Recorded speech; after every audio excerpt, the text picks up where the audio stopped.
इरशाद खान साहब के पास चल रहा हूं। कहीं से साउंड की दिक्कत है, कहीं से लाइट की दिक्कत है। इरशाद खान साहब, मेरा सवाल यह है कि आप तो बड़े दम के साथ कहते हैं कि ये सब फिजूल की बातें हैं, ये सब फर्जी बातें हैं, लेकिन जब चुनाव की बात आती है तो फिर क्यों नहीं चले जाते मैदान में? जनता तय कर लेगी कौन अच्छा है कौन खराब। देखिए जी, बहुत शुक्रिया। अभी अभी हमारे मुल्क के जो हालात हैं, जो महंगाई है, जो मसाइल हैं, उसमें इलेक्शन इंशाल्लाह अदालतों ने जैसे हुक्म दिया है इलेक्शन करेंगे, लेकिन अभी फैसला किया जाएगा कि कैसे इदारे, क्योंकि सिक्योरिटी की भी जरूरत है, फंड्स की भी जरूरत होती है, सब कुछ जरूरत है। वो जब मैनेज हो जाएंगे तो इलेक्शन होंगे। इलेक्शन होना है, ये तो जमहूरियत है और जमहूरियत को कोई भी नहीं रोक सकता। हम जमहूरी लोग हैं, इंशाल्लाह जमहूरियत के साथ हैं। जैसे भी फैसला होगा इंशाल्लाह इलेक्शन होंगे, जब वक्त आएगा उस वक्त होंगे, जब मुल्क के हालात ठीक होंगे उस वक्त होंगे। बहरहाल अदालत ने हुक्म दिया है, इंशाल्लाह तैयारी जारी है और इलेक्शन अगर होना हुआ तो इंशाल्लाह अपने टाइम पे होगा। हमारी कोशिश ये कि एक ही दफा इलेक्शन हो, लेकिन अदालत ने हुक्म दिया, ऑनरेबल अदालत ने, तो इंशाल्लाह उसको उसी टाइम पे इलेक्शन कराने की कोशिश की जाएगी।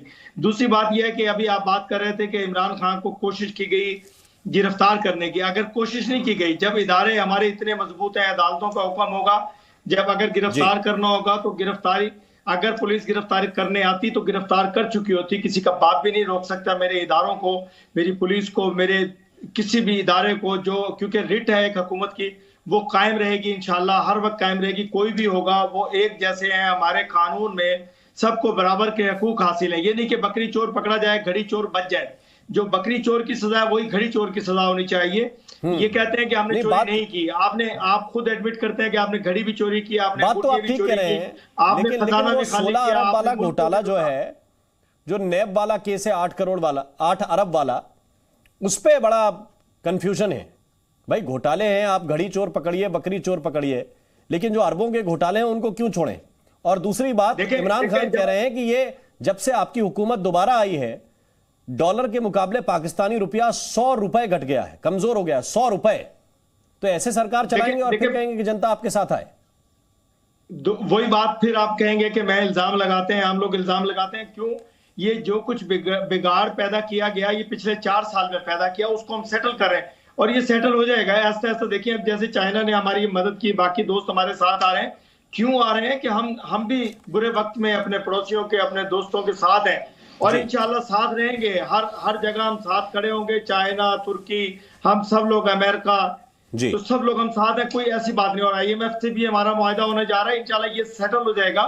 ये थोड़े दिन की टेंशन है और यही इमरान खान साहब चाहते हैं कि मुल्क में इंतशार, खान साहब यही चाहते हैं कि इंतशार रहे, मुल्क में महंगाई बढ़े, मुल्क में अनारकी फैले, मुल्क में लेकिन हकीकत ये है, ये डेटा ये है कि पिछले साल मार्च के महीने में डॉलर के मुकाबले पाकिस्तानी रुपया 180 के आसपास था और अब 280 के आसपास चल रहा है, थोड़ा ऊपर थोड़ा नीचे। ये हकीकत है, ये फैक्ट है, ये डेटा है।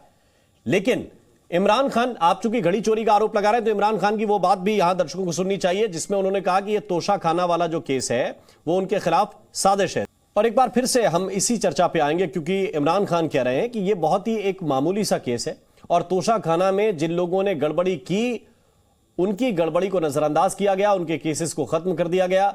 लेकिन मेरे ऊपर ये केस लगाए जा रहे हैं और क्यों लगाए जा रहे हैं वो जनता समझती है। रविंद्र सचदेव, क्या पाकिस्तान की जनता इस बात को एक्सेप्ट करेगी कि किस मामले को लेकर इमरान खान की गिरफ्तारी या उनको खींचा जा रहा है अदालती प्रक्रिया में, जबकि तोशा खाना में कुल मिलाकर जो घोटाला हुआ, वो घोटाला कोई बहुत बड़ा घोटाला ऐसा नहीं है जिससे देश की आर्थिक स्थिति बहुत बिगड़ गई हो?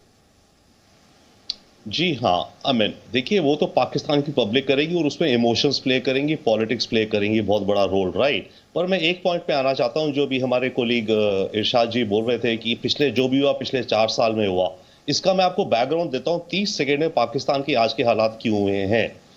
पाकिस्तान को अगले 2 साल में करीब $75 बिलियन वापस करना है, कर्ज और उसका इंटरेस्ट। इसी साल, अभी इनका जून से जून चलता है, इसी साल अभी अगले 4 महीने में इन्हें $11 बिलियन देना है। कहां से लाएंगे? ओके जी, ये कहानी कहां से शुरू हुई आपको पता है? इस्लामाबाद का एयरपोर्ट गिरवी रखा जा चुका है, मुल्तान एयरपोर्ट, लाहौर एयरपोर्ट, जितनी हाईवेज हैं, टॉल रोड्स हैं पाकिस्तान की सारी गिरवी रखी जा चुकी हैं लोन्स में। और ये प्रैक्टिस इन्होंने शुरू करी 2006 में। इनके जो फाइनेंस मिनिस्टर थे शौकत अजीज, पाकिस्तान को पैसा रेज करना था, इन्होंने क्या प्रैक्टिस शुरू करी? अपनी सरकारी एसेट्स को प्लेज करते गए कोलैटरल पर और उसके अगेंस्ट लोन लेते गए, एक वहां से और दूसरा अमेरिका से मदद आ रही थी कि भी तालिबान से लड़ना है, वो पैसा अलग आ रहा था, उससे कमाते गए। इस्लामाबाद मेट्रो को इन्होंने प्लेज करने का जून में डिसाइड किया है। पाकिस्तान टीवी, पाकिस्तान रेडियो की 60 बिल्डिंग्स है देश भर में, बिल्डिंग और लैंड, वो प्लेज करने को इन्होंने एग्री करा है पिछली कैबिनेट में। तो पाकिस्तान का ये रवैया, इनके सारे स्टेट एसेट्स प्लेज हो चुके हैं, इनके पास कोई, और आईएमएफ की जो बात कर रहे हैं, आईएमएफ का इनको अभी एक पैसा नहीं मिलेगा। आईएमएफ का भी श्रीलंका को भी एक पैसा नहीं मिला, चाहे श्रीलंका की आईएमएफ से डील हो गई है, क्योंकि आईएमएफ कहता है कि अब आप दूसरे देश जिनसे आपने कर्ज लिए हुए हैं, जैसे श्रीलंका के केस में जापान, चाइना, इंडिया, उन तीनों पे जाओ, उनसे कॉमन एग्री करो कि वो आपका कर्ज कितने टाइम के लिए माफ करेंगे। वो श्रीलंका फंसा पड़ा है, क्योंकि भारत और जापान कह रहे हैं ठीक है हम 10 साल के लिए अपने कर्ज माफ कर देते हैं, चाइना कह रहा है नहीं मैं तो केवल 2 साल करूंगा। श्रीलंका की वो एग्रीमेंट अभी तक नहीं हुई है, वो एग्रीमेंट करेगा श्रीलंका, फिर वापस आईएमएफ में जाएगा, तब आईएमएफ उसको एक देगा। सेम पाकिस्तान को होने वाला है। पाकिस्तान को आईएमएफ के इस एग्रीमेंट के बाद अगर होती है, इसके बाद इन्हें चाइना, सऊदी, एमिरेट्स में जाना पड़ेगा। और सऊदी और एमिरेट्स अब क्या कह रहे हैं, ये अब कह रहे हैं जैसे पहले दे देते थे, अब ये कह रहे हैं नहीं, अब हम अगर आपको देंगे तो या तो आप अपना जो कराची पोर्ट है 70% हमें बेच दो, हम देते हैं 70% कराची पोर्ट हमारा। तो उन शर्तों पे कुछ पाकिस्तान को 1 बिलियन 2 बिलियन की राहत मिलेगी। उसके कितने 2 हफ्ते 3 हफ्ते महीने भर की इनकी वो चलेंगी। तो इनके इकोनॉमिक यानी अब वहां हालात पहुंच गए हैं जहां से वापस लौटना बहुत मुश्किल और बहुत कठिन है।